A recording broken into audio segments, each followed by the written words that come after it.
جو مذاق زیادہ کرتا ہے لوگ اس کو ہلکا اور بے حیثیت سمجھتے ہیں۔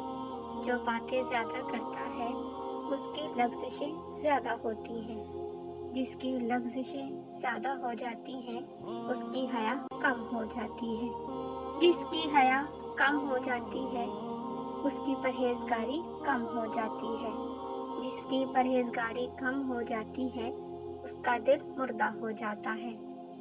اس وقت پر آنسو بہا جو تیری عمر سے کم ہو گیا اور اس میں نیکی نہ کر سکا۔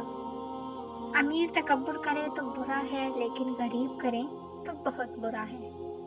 نفسانی خواہشات کے پیچھے مت بھاگو۔ جس پر اللہ کرم کرتا ہے وہ بچا ہوتا ہے حرص، ہوس اور غصے سے۔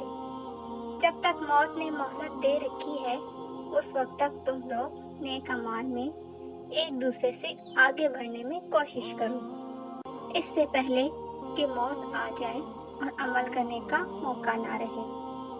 درود پاک اتنی تیزی سے انسان کے گناہوں کو مٹاتا ہے کہ اتنی تیزی سے پانی بھی آگ کو نہیں بجھاتا۔